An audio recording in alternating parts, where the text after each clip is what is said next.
And welcome to admin on this Thursday, March 14th. We will begin with roll call. Cheryl. Looks like online we have Bradley Seaman, Chris Lounsbury, Christina Dewar, Lana McClarty, Commissioner Vero, Juniper Davis, Evan Heisler, MCAT, Melissa Fisher.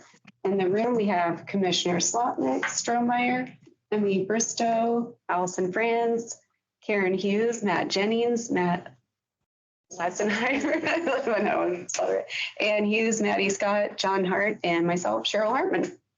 Excellent. Thank you for that. Is there any public comment on items not on today's agenda? Seeing none, we will jump into our rather large consent agenda. We have 18 items on here. Are there any questions or comments from anyone, or would anyone like to pull anything off of this? I don't want to pull anything out here. I just want to comment that if a person was to peruse the consent agenda, they would see an incredible cross-section of the diversity of things that the county engages in.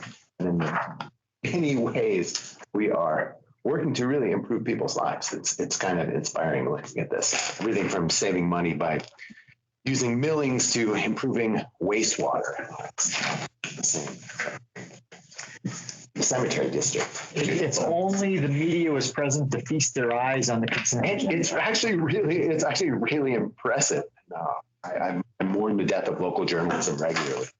Yeah, folks who work there are spread very thin because there's only a few of them. This is a pretty impressive consent agenda, and I'm happy to say that's second, and agree with its breadth.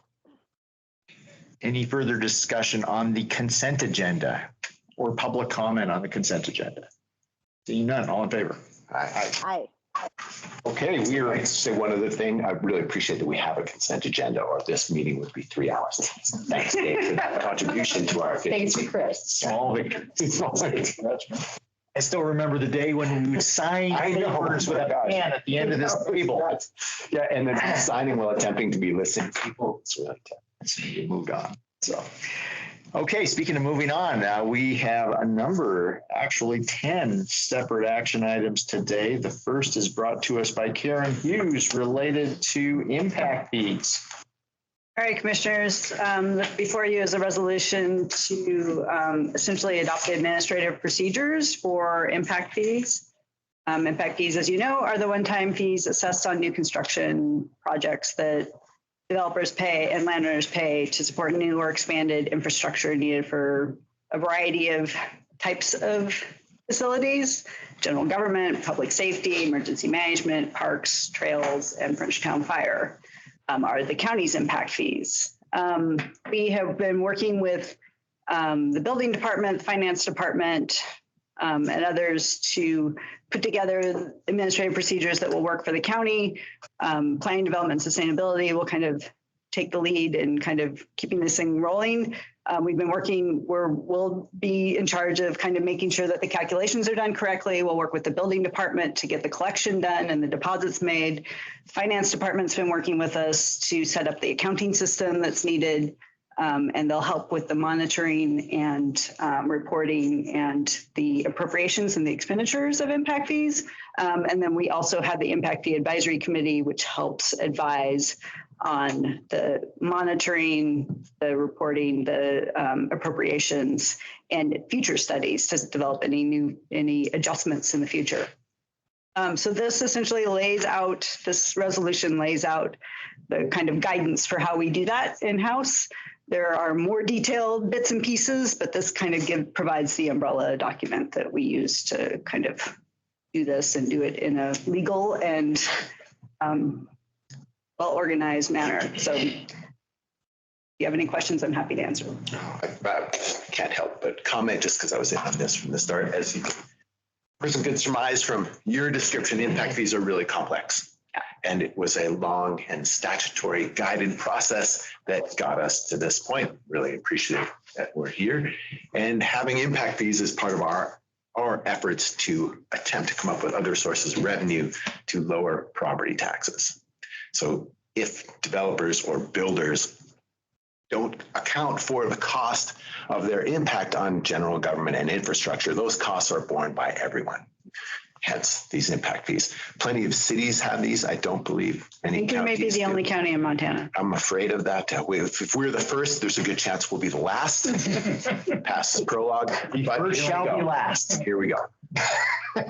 Chris put a ton of work in on this, and you put a ton of work in on this.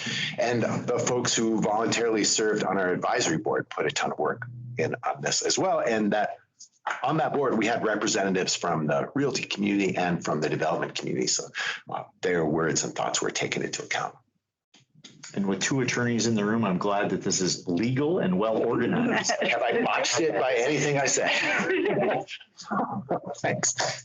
John keeps reading the resolution for me. The city of Whitefish is facing a class action lawsuit. Oh my goodness, impact fees. And Missoula County is going to avoid committing the alleged sins. Oh, great, The great. city of Missoula, Okay. or the city of Whitefish allegedly is committed. Did our friends across the street dodge that bullet? The city of Missoula is not involved in the lawsuit. They didn't do the same. But I know that the attorneys that are representing Whitefish are looking at all the cities around the state to see if they have done the same things. We have seen attorneys do that in the past. And well, that's how you keep the lights on. Yeah, yeah. Thanks for all your work. Yeah, thanks, Karen. Any other questions on this? I move to adopt the resolution to establish development of impact fee procedures and requirements. Second that. Any further discussion? All in favor? Aye. Aye. Okay. That was unanimous. I was not expecting that. So moving on, Bradley Seaman, our elections administrator. We have, it looks like electing candidates by acclamation today. Oh, you're muted, Bradley. No dice today, guys. Today we just have Nice. resolutions. Excellent. So before you today is a slate of different resolutions which will cancel our local government special district elections. We have 29 different resolutions. Each of these will cancel the election, elect candidates by acclamation, and announce vacancies, which can start the process for fire, water, sewer districts. They have the ability to appoint their own members. For others, like community councils, these vacancies will be announced, which will start a recruitment process where we could then appoint candidates after a process of announcing and publicizing recruiting applicants for those positions. We did have 2 special districts which will be going to an election. Our Frenchtown Rural Fire District and Missoula Rural Fire District both have competitive elections for fire trustees. The school districts that run in combination have candidate filing through until the end of the month. So we're still waiting on finalizing what will be on the ballot in May. But each of these different resolutions presented as a slate will cancel the different community council, irrigation district elections, each of the different elections before you, announce any vacancies, elect the candidates who have filed by acclamation. I always like to explain what that means. That's the number of people whom have filed is equal to the number of positions that we have. So instead of running an election where we have one person who could serve on a board and one person who's filed, we will cancel the election, elect them by acclamation, this process here. And that saves our taxpayers a substantial amount of time and money as we go through, because we're not running an election where we know the candidate will be successful. That's pretty much what I've got for you. Yeah. Okay, excellent, Great. excellent description I of that. just wanted to throw out, that means if only one person is running, we don't do an election. I think For that's- these That's elections, the gist we'll of it. have These different elections. rules for the primary. Yeah. Okay, Like thanks for that. Saving taxpayer dollars, so thank you. Yes. Yeah. All right, I would- Motion, Josh, sorry, I second. Oh, no worries. Yeah, I would move we approve the resolution to cancel the special district elections and elect candidates by acclamation. Second. Any further discussion or public comment on this? All in favor? Aye. Aye. Thanks, Bradley. Thank you all. All right, Kevin, we have a PSA for a Public Works Administration building remodel. Correct, yes. Commissioners, what you have before you is the contract with Jackson Contractor Group, who is the low bidder for the Public Works admin remodel to reconfigure the main entry, add some more office spaces and create a second floor in the main entry. Yes, let's get Can this done. make sure they'll pull a permit for this, right? Yes. That was a joke. Yeah, Kevin. And it's in the city, so we can't do any inspections on it. No We're way. annexed in. Oh, man. I heard they're tough to deal with over there. I move that the board approve the PSA with Jackson. Second that. Further discussion or public comment? All in favor? Aye. Thanks, Kevin. Thank you, Kevin. Thank you. We are on a roll. Flana, we have an item related to the construction of a new sidewalk along the western boundary of the Missoula Fairgrounds. Yes, so I have a request before you to approve a funding, construction, maintenance, and local agency guidelines agreement with the Montana Department of Transportation. And this is for Federal Highway Commission funds to be used to construct a new sidewalk along the western boundary of the fairgrounds, along Russell Street. The total estimated cost to construct a new sidewalk is $888,458, of which the county's contribution towards the project would be $119,231, and is budgeted for in the fairgrounds redevelopment budget.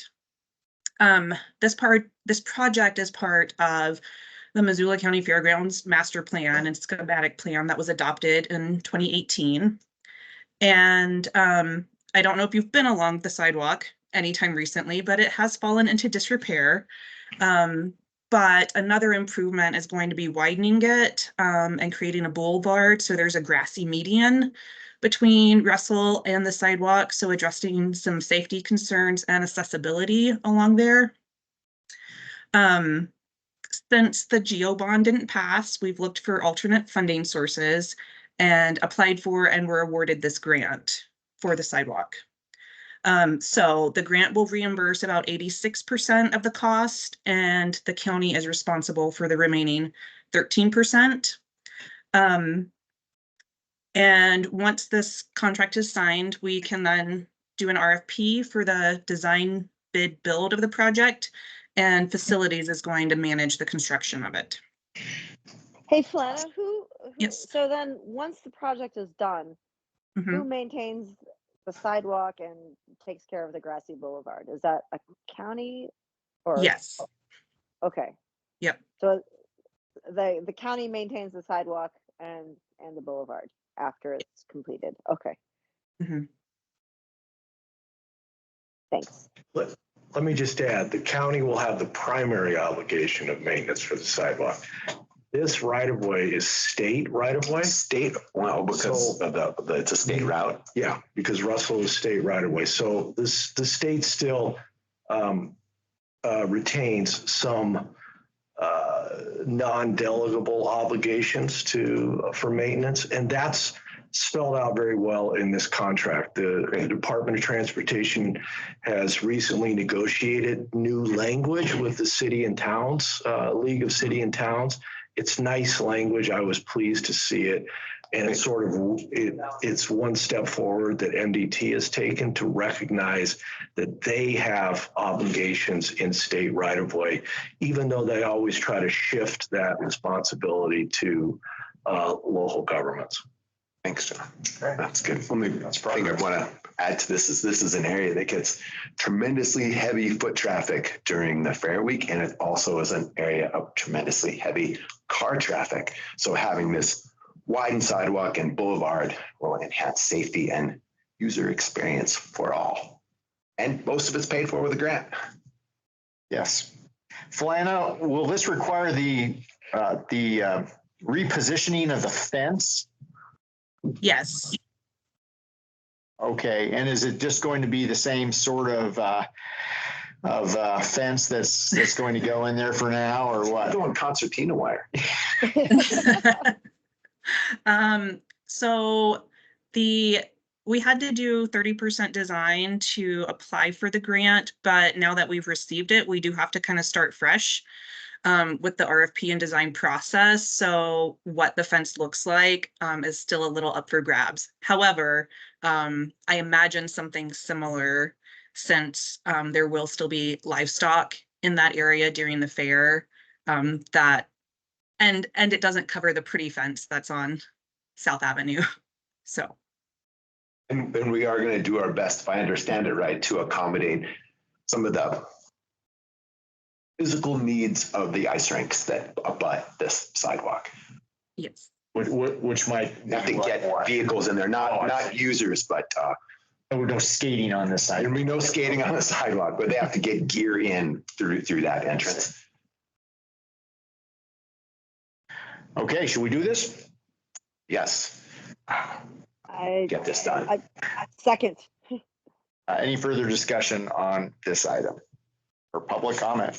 Seeing none, all in favor? Aye. Aye. Okay, thanks, Flana.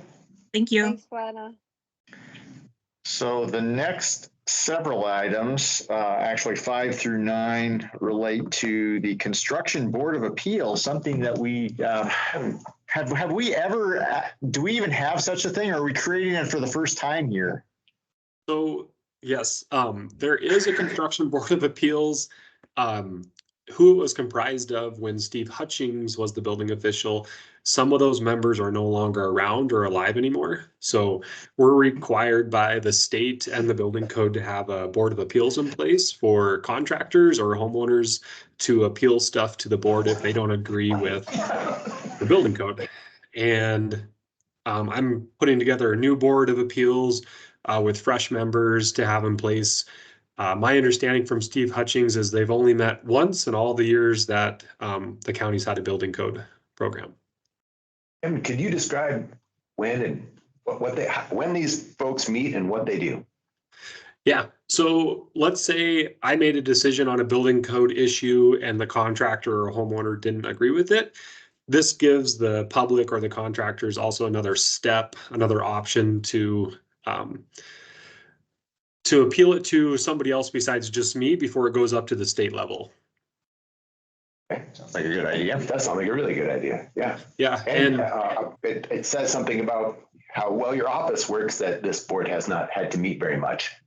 correct. Yes, between my inspectors and my office staff and myself, we handle all this stuff pretty much in-house, but it just gives the public the option provided. So, and it's outlined in the state guidelines on who has to be on that board. So it's everything from an architect, engineer, master plumber, master electrician, and then a member at large. So you get a pretty big swath of intelligence from people that are in the code to listen to the public. Fantastic, Evan. I would Thank suggest you. we just take these as a unit, Yeah, items Yes. 5 through 9, if that's okay. Oh yeah, I Okay. motion to approve, yes, 5 through 9. Second that. Any further discussion or public comment on these appointments? Are these all new appointments, Kevin, or, correct. Yes. oh, okay, okay. No Great. deceased individuals to be appointed today. Yes. Okay. Okay, thank you. I'll second that. Okay, it's been moved and seconded. Any further discussion on the motion or public comment? Seeing none, all in favor? Aye. Way to get out in front of the vote there, Juanita. I like that. Yeah. So, Thank you, Kevin. thanks, Good Kevin. good job recruiting all these people. Thanks. Yes. Right, and last but certainly not least, something that we do not do that often, and this is to consider appointing Matt Jennings as county attorney, effective as of the retirement of Kirsten Pabst at the rate established by the compensation board. Gotta throw that in. So commissioners, before Matt, we give Matt an opportunity to speak, just so we make sure we hit the statutory high points here. So as you know, Kirsten Pabst announced her retirement effective March 31st, which creates a vacancy in the elected position of county attorney, and it is the role of the Board of County Commissioners to appoint that. There are some special provisions that exist for a replacement of a county attorney that don't necessarily exist for other elected officials. And that includes that they have to be admitted to the bar in the state of Montana, which Mr. Jennings is since 2013. And they have to be a resident of Missoula County for at least 2 years prior to assuming that office. And Matt has lived in Missoula County for greater than 2 years. So he meets the statutory requirements. This resolution, if you adopt it today, also is the formal announcement to the Democratic and Republican Central Committee that they will need to place a candidate on the November general election for election to this office based on the date of the retirement. And the board had an opportunity to sit down with Mr. Jennings last week on Thursday, March 7th, to just meet with him and hear that. And it was the recommendation of the county attorney that her chief criminal deputy, county attorney Matt Jennings, be the appointed replacement. And of course, as you know, Matt has served in both the criminal and the civil side of the county attorney's office.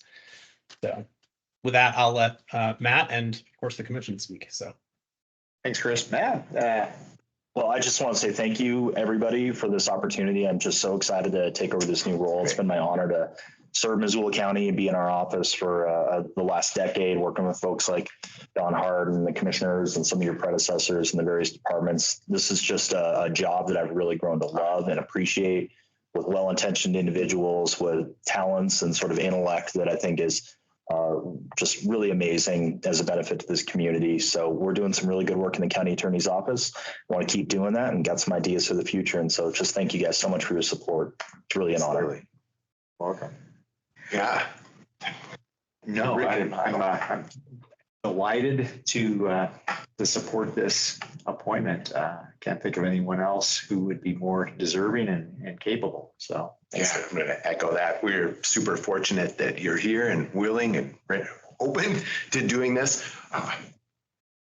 The three of us are out and about in Missoula with regularity because we live here just like everybody else who's probably listening to this. And it's rare that any potential decision receives such unanimous praise. So in my movings about at the grocery store, the gym, or the coffee shop, people have all said to me, "We're so lucky. That's so great. Good job putting Matt in this position." So it feels super good. Oh, thanks so much. Really excited that you're here.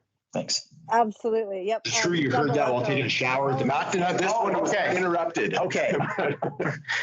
Go ahead, Juanita.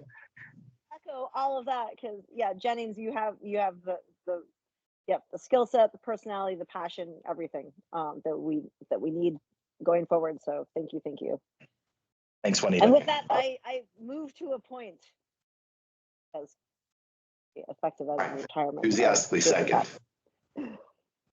Okay, any further discussion or public comment on this? Seeing none, all in favor? Aye. Aye. Okay, thank thanks, you, Matt. commissioners. Congratulations, Matt. Thanks, Chris. I've been grooming him for the last 9 years. Yeah. That was the secret sauce. Yeah, right there. Good job. Good job. Matt needs to work on the hair to make it. I'll never have as much. I'm headed there with you. Congratulations, man. Yeah, congratulations. So we just have one more item. This is a piece of correspondence. This would be our comments on the Fish, Wildlife and Parks proposed establishment of an experimental population of grizzly bear in the Bitterroot ecosystem. So do we have anyone? Kaylee, you want to speak to this? Yes, yeah, I can give a quick summary. Also, congratulations, Matt. It's very exciting. So this letter is in response to a scoping notice that we received from the Fish and Wildlife Service. They've announced the scoping period where they're considering options for restoring grizzly bears to the Bitterroot ecosystem. So this is a really early level of engagement. Our letter is therefore a little bit broader. What we really did is just outline to Fish and Wildlife Services our existing policies and regulations that contribute or support grizzly bear movement, such as our work on open space conservation and connectivity, as well as the work that we've been doing through that Bear Smart working group and the new regulations on avoiding bear-human conflicts. And so it's not necessarily giving them direction of, hey, here's what we want you to do. It's pretty early. It's really just outlining here our existing policy positions. And I want to note too that as Missoula County is a cooperating agency with Fish and Wildlife Service, this is just one point of contact we have with them on our engagement. We will have many other opportunities to provide more detailed feedback to them as well. So this is just one piece, and I'm happy to answer any questions. Haley, this is the dozens of people listening out there. What sort of privileges are afforded a cooperating agency that aren't afforded regular people? Yeah, I think really what that comes down to is we just have, well, there's probably more than this, but at least one piece of it is we have more opportunities to work with the Fish and Wildlife staff on this project, and we can contribute and give feedback on this project outside of these formal comment periods, which and we also have more consistent engagement with more consistent updates. And we have regular meetings where we're meeting directly with staff and can share feedback. Thank you. Thanks. Thanks for putting the letter together. Yes, thank you. Yeah, we will get that distributed and signed. Any questions or comments on this item? Okay, that's all we've got. Anything else from anyone? All right, we'll be done for the day. Thanks. Thank you. Thanks, everyone. Thanks a lot.